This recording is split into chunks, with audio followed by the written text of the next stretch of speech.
Welcome back to Andertons TV. Hello. Danish Pete and me in the studio today to look at some beautiful new guitars. We got to know a lovely chap called Levi Perry a few years ago. He was working as a builder at Fender. He was promoted to master builder. Was the guy that was coming up with all the sort of new, innovative kind of stuff out of there. Anyway, he's decided to go it alone. Shades of Carlos Lopez here with the Castidosa thing. He's created a guitar company called Gavilan. You want to tell us what that means in Spanish, It means sparrowhawk. Yeah, sparrowhawk. So we're going to talk to Levi in a minute to perhaps get a little bit more background on this, so stay tuned. But Pete and I haven't seen these in the flesh yet, just that's why we were going to unbox photos. so you can see exactly what we look like when we see them for the first time. Oh, nice case, nice case. You'll be able to go on over to the Andertons website and see some high quality photographs of these if you want to. I believe also that these two guitars are from the very first run ever of Gavilan guitars. That's the one you want then. Super low serial numbers. Yeah, these might well be the collector's pieces. But yeah, he's going it alone. We'll find out a bit more about it. When you're opening it that way, are we? Okay, I'm you excited ready? about this. Here we go. All right. 1, 2, 3. Oh, that's a posh old wallet there, isn't it? Smell that as well. There it is. Yeah. I love that collar. Oh, I like that. You know what? He's like a greeny blue. Yeah, it's like a surf. Well, this is very Levi, isn't it? He always did the sort of offset thing at Fender. That looks so cool, man. Look at the pickups. So we're going for the Relic vibe, which again is a Levi thing. I've never seen these kind of parallelogram kind of shaped pickups. It's got some decent hardware. I guess it's like a mastery thing, but it's different. Similar but different. Great looking bridge. I wonder if Levi makes those or if that's a Descendant thing.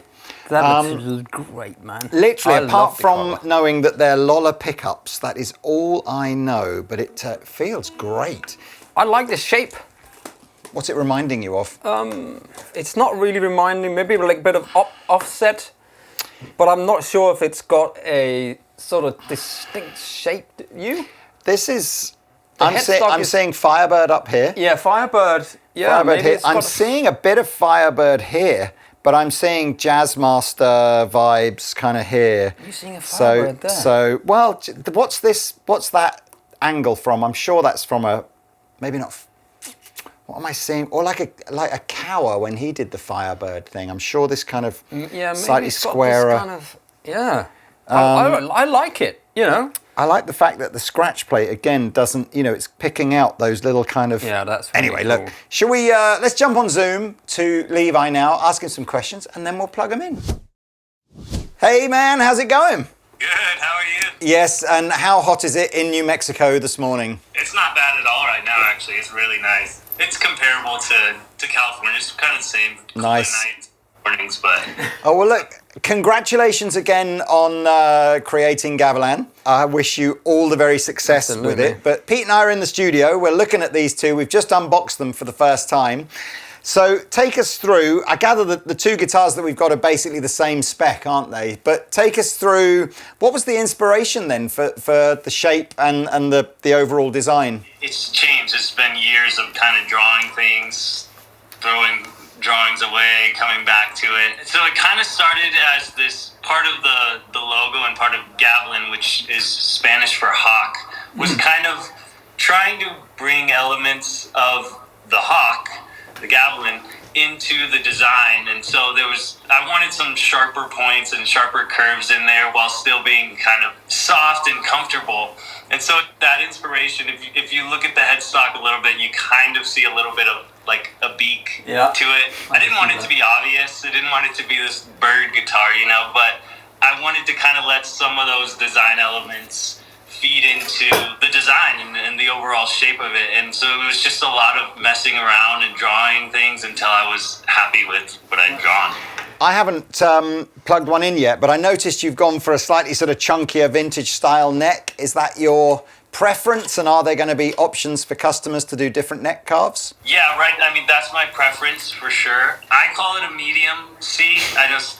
It's medium. Well, it's slightly bigger than a medium. It's a little bit on the thicker side. I tell you, you weren't at Fender at the time, but I was with a guy called Trevor Wilkinson last week, and he's got the original run American Jeff Beck Strat, where the neck is so big on it that even though that's what Jeff wanted, Fender just went with we just can't. This is not saleable. So really, yeah, it's an absolute. Wow. Anyway, so yeah, okay. So relative to that, we'll let you go with medium C. I would say it's chunkier than it's like a 69 chunkier than a 60s C, isn't it? But it's yeah. Okay. Same sort of Strat style scale length, or where are we at with that? Yeah, 25.5-inch scale length, 22 frets, 12-inch radius. I love the body shape. I mean, obviously, that's a subjective thing, right? I guess there's not trying to achieve anything other than being aesthetically pleasing with a nice balance. But I'm really loving. I've not seen these kind of offset style pickups done before. Who have you? That's a Lola collaboration, right? Yeah, so I designed the shape of the covers, and the covers are done by me. And then so I worked really closely with Lawler to kind of get what I've always wanted in an offset style guitar, which is the neck position it's a 63 JM style, neck pickup, which is my favorite neck position pickup. It's just always been my favorite. I never really loved the bridge position of like a JM style, and so Lawler offers what they call the Alnico P90, and so that's what's in the bridge position. Okay. And I wanted to design a shape just to have something that was different and something that kind of set it apart, but it also fits a standard P90, and it also fits, a JM style. So it fits a couple of different things within that same shape. So the route fits it, but obviously the guard is cut to the size of the offset pickup, right? No, it's all the same. It would look exactly the same. The route, the pickup cover, it can fit a standard P90 or a JM. So there'll be more options for those available for customers to order if they, prefer P90 style pickups, or the Alnico P90. You could swap it. You could do the Alnico in the neck. So it was just kind of messing around with something that I wanted it to be versatile. And maybe you don't see the difference, but you obviously hear it because they're totally different style. I think this is going to be the first guitar that I've tried a Descendant bridge on. I'm getting vibes of the sort of the Mastery, particularly the tremolo system. The bridge looks different to a Mastery system, but what was tell me a little bit about what you liked about the bridge and the trem system on this. The bridge is from a company called Tough Set, and he actually is in the UK. Okay. This is a well-traveled bridge. Chipped all the way to me just to go all the way back to you. I prefer the offset style bridges to be rocking. Mm-hmm. So yes. That is not, locked in place like right. some of the others. Got That's it. not to say ones aren't great. The other, a locked bridge works great too. It's just kind of a preference thing for me. Yeah, it's like the tremolo, the bridges on the Duesenberg. The whole thing rocks back and forth with the trem, right? Yeah. That's very handy. I've always preferred that, and so that's the reasoning behind using the Tough Set. But also, it's just my favorite bridge. Everything on that bridge locks down.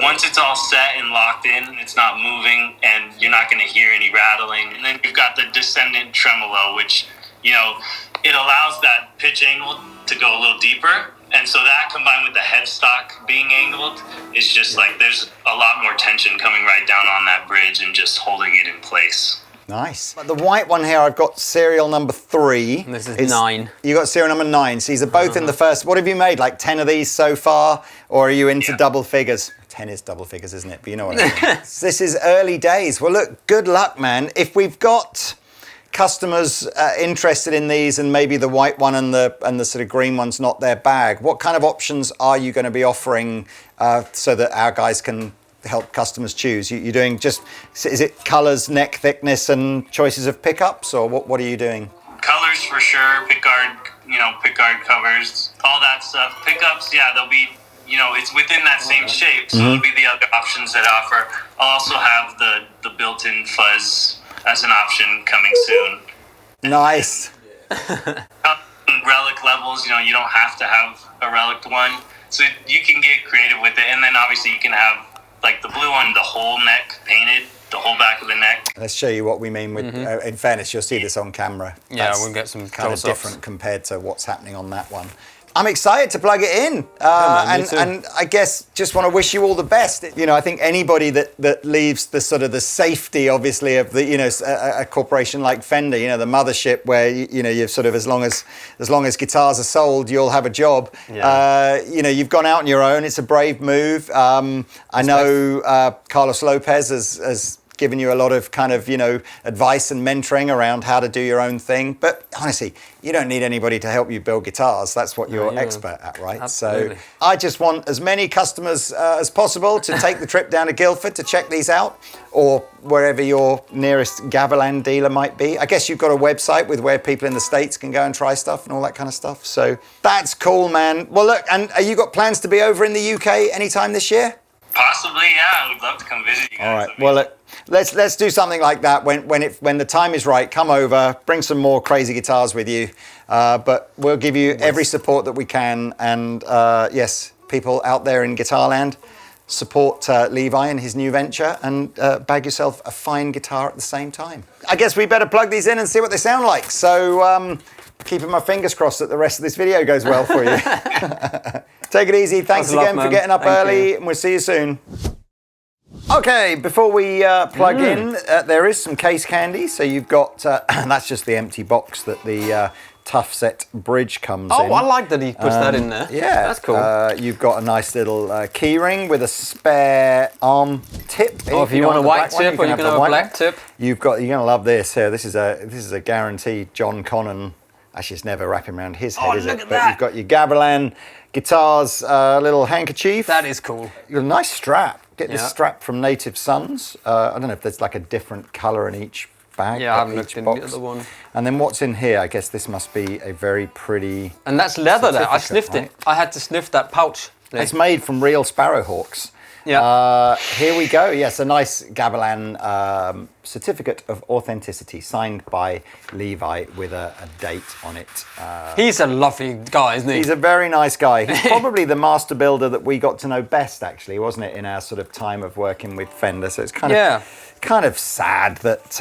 I'm happy for him, man. You know, it's a big step to take into the unknown, as it were. I totally agree. But good for him, man. Give us some tones, Mr. Pete. What have we got? Jazzmaster pick up at the neck, P90 at the bridge. I'm interested. It's a smooth, man.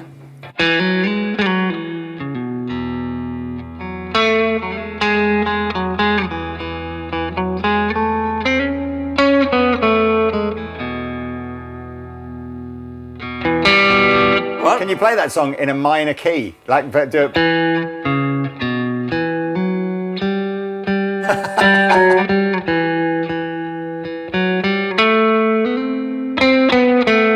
Sounds like a western.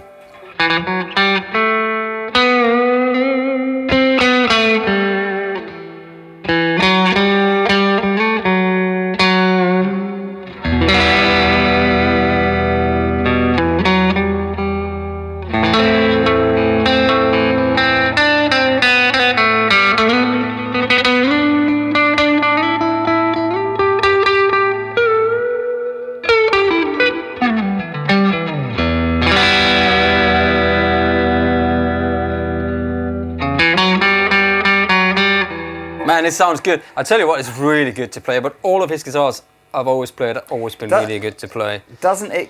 I mean, it gives me just a little moment of joy.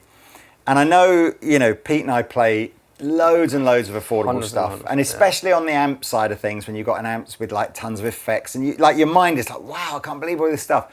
But when someone just goes, have a really, really good guitar, no pedals or something, into a valve amplifier, and it's that final 0.1% that we're all chasing, right? Mm-hmm. And it's really expensive to get there, but it's so just like, oh, it's just nice. It also takes time to get there because you have to, I hate saying it, and I've said it before, you pay the money, but if you're not good enough to, you know what I mean? You have to practice still. I said this about these guitars, right? They're, I know I'm interrupting you from doing it, but that's fine. You always do. These obviously aren't cheap, right? If you followed Carlos's career at Castadosa, and you've kind of seen the prices he's charging for guitars. It's the same kind of vibe, right?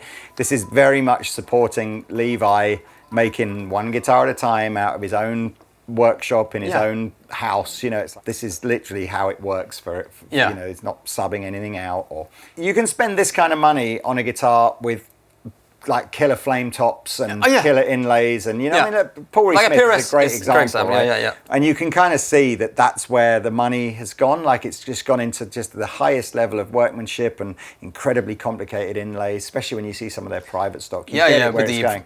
Wolves running this is just a player's guitar. Yeah. And like when you said you've got to be a certain level, I kind of agree. I think if you can play a bit and you appreciate just a guitar that's beautifully made as a tool rather than as a piece of art, then I think you'll get these.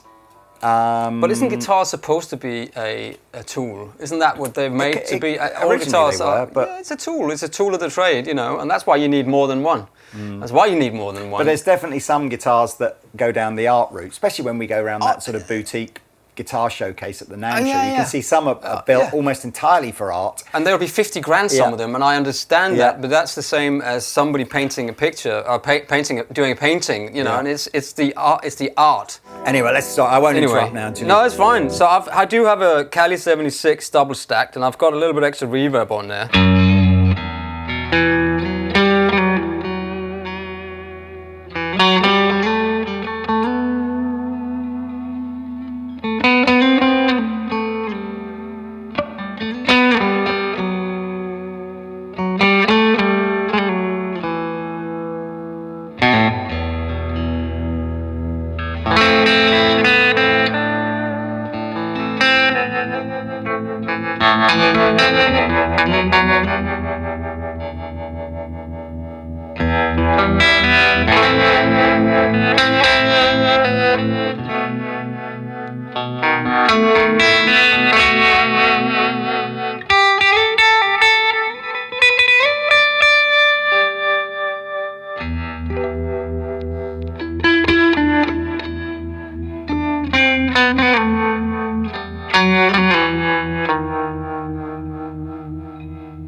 It's just so lovely. It's so nice, man. You know, and it just pushes was the neck pickup, was it? Just the neck pickup. It's not as.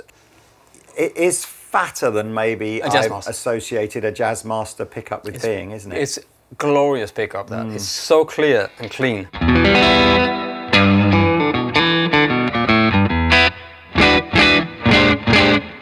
Got a really nice low end to it, and it's it pushes so surfy. I think it's the tremolo. Everything is reminding me of all those kind of Ventures style, Jazzmastery kind of.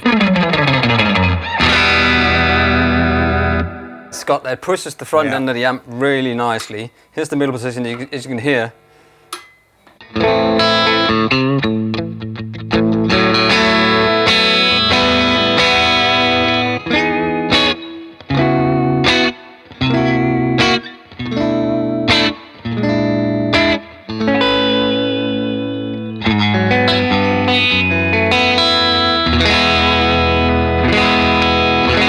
Really well balanced, right?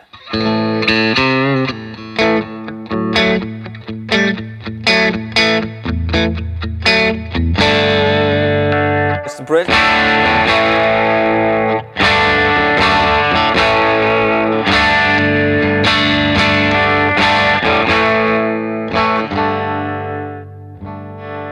Oh, that's a powerful tone control at it.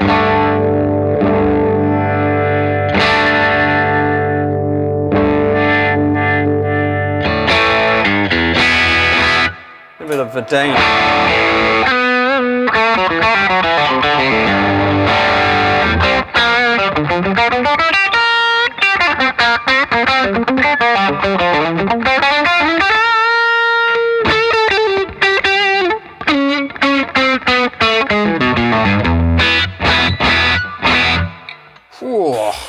I'm playing it out of tune, but a little bit. I'm interested in. I think it's got brand new strings on it. This.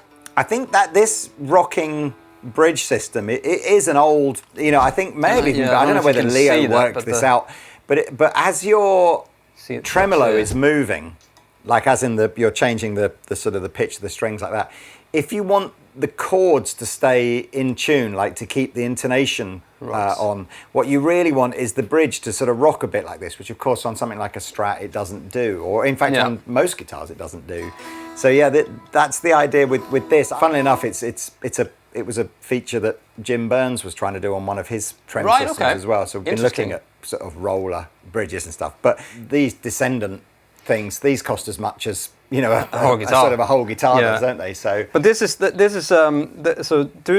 I said, Duesenberg do the same thing where the whole bridge sits in these little holes, and then it sort of it moves when you do with the trem. So not just the string doesn't have to move over the metal because it moves the whole thing with.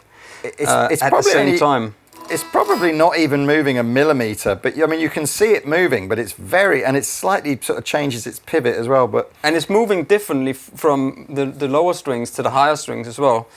But that does super cool. Yeah, it is, isn't it? I love the shape of the pickups as well. I mean, I really think they look. What are you going to do these days? You have to come up with something slightly different. And I love all the angles, and I can definitely see this is kind of the beak of and have you look at the back there? You can see this. He's got his little kind of. And you can see the beak on that. Yeah, absolutely. What about if you whilst yours is over there? I obviously got that wrong. I thought that was a green guitar, but if you flip it over, that's the original. That would have been the original colour, and then obviously it's faded in the sunshine. You can see it under there. You've been smoking some cigarettes on it on the local. I don't know what my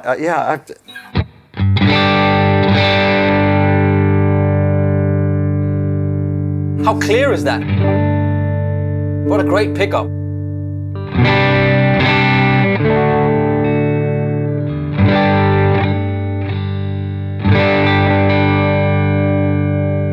I love the sustain, man. It's crazy. I've not got my compression on or anything. This is just no pedals straight into the amp.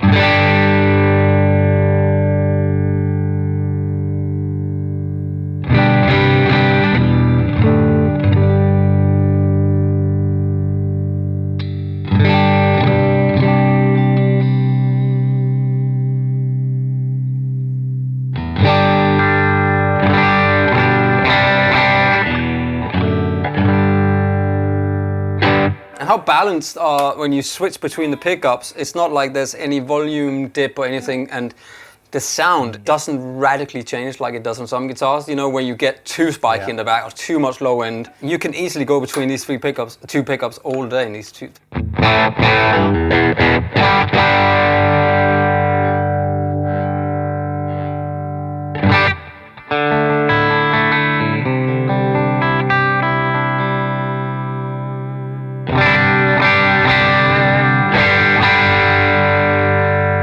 The intonation is spectacular. I mean, I'm not playing much down low.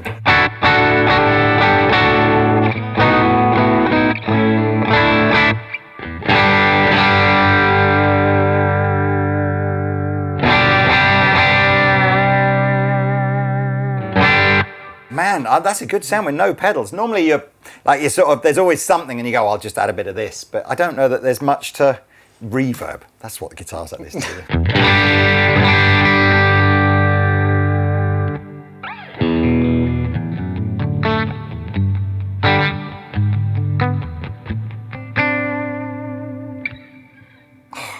I can play this. How good does it sound, doesn't it? I can play this all day. And it's really good to play. It's really good to play. What is it, medium jumbo frets here? They feel slightly larger than normal frets on here. And then nicely, you can see the way he's done the sort of the bullet ends on all the frets. Yeah, they've been done really nicely. As well. Medium jumbo frets. Big old volute here, isn't it? Yeah. I mean, that headstock's not coming off in a hurry, is it? Look at the size of that volute. Yeah. Do you want to just jam out then? Would you? Yeah, some sort of. Let's find jam out. Let's find something ambient and cool. But look, we'll hang these up in the shop. Just to remind you, if you take the trip down to the gallery at Andertons, you'll be able to check these out alongside the Castadosa guitars and several other, sort of boutique-y kind of brands that we do, like the Bachi and the Shabbat. Look at that, matching that on the front. Yeah, it's a nice touch. And the staff that are in our guitar gallery are all kind of ready to answer any questions you might have on this or put together your own custom order for your own version of one of these guitars. I mean, it's going to be pretty cool to have number 3 or even number 9, right? Anything below number 10 That's it. Is pretty cool. Number 3 is the magic number. 3. is the magic number. Alrighty, well, like Pete said, head on over to the website if you want to see more close-ups and weights and stuff like that. Better still, though, head down to the store, check them out. Thank you, guys. Thank you, Levi. We'll see you soon. Au revoir.